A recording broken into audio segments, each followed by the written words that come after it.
कर्नाटक सरकार सावरकर को लेकर दुनिया को बताना चाह रही है। इसे तो लगता है ज्ञान का किताब बुलबुल लेकर कहीं गुम हो गई थी। जैसे ही कर्नाटक सरकार के हाथ खोई हुई बुलबुल हाथ लगी, मानो कर्नाटक को खजाना मिल गया है। दोस्तों, इसे तो अद्भुत ही माना जाएगा। कर्नाटक की शिक्षा विभाग सावरकर को लेकर उलझुल बातें सिखा रही है। अब इसे महज मजाक कहे या फिर कॉमेडी, ये तो अपना अपना नजरिया है इस बात को समझने का। डीएनए के मुताबिक इन दिनों कर्नाटक की सरकारी किताब के वर्ग 8 में जो पढ़ाया जा रहा है, इसे सुनकर आप अपनी हंसी रोक नहीं पाएंगे। दरअसल सावरकर को चिड़िया पर बैठकर जेल से स्कूल जाने की बात बताई जा रही है।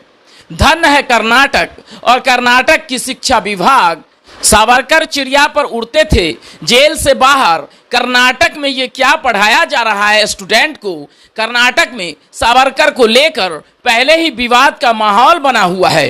टीपू सुल्तान बनाम सावरकर पोस्टर विवाद से हिंसा भी भड़क चुकी है। ऐसे में सावरकर को कक्षा 8 के नए पाठ्यक्रम में जिस तरह शामिल किया गया है, उस पर नया विवाद पैदा हो गया है। कर्नाटक में हिंदूवादी विचारक सावरकर को लेकर एक नया विवाद शुरू हो गया है। भाजपा नेतृत्व वाली राज्य सरकार ने सावरकर को संशोधित हाई स्कूल पाठ्यक्रम में जगह दी है। कक्षा 8 में शामिल की गई कन्नड़ भाषा की किताब में दावा किया गया है कि जब सावरकर अंडमान जेल से सजा एक काला पानी के तौर पर बंद थे, तब वे एक चिड़िया के पंख पर बैठकर पूरे देश का भ्रमण करने जाते थे। किताब के इस पैराग्राफ पर विपक्षी दलों ने कड़ा विरोध जताया है और राज्य सरकार पर इतिहास को दोबारा लिखने की कोशिश करने का आरोप लगाया है। आखिर क्या है इस पैराग्राफ में कि हो रही है आलोचना।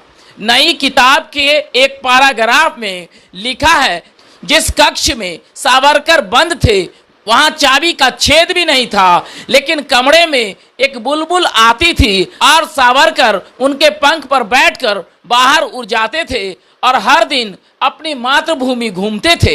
इस किताब में पहले ये चैप्टर नहीं था, लेकिन नए सिलेबस में इसे किताब में शामिल किया गया है। इस चैप्टर का कंटेंट केटी गेटी के एक यात्रा वृत्तांत से लिया गया है, जो 1911 से 1924 के बीच सावरकर के सेल्यूलर जेल में बंद रहने के दौरान वहां गए थे।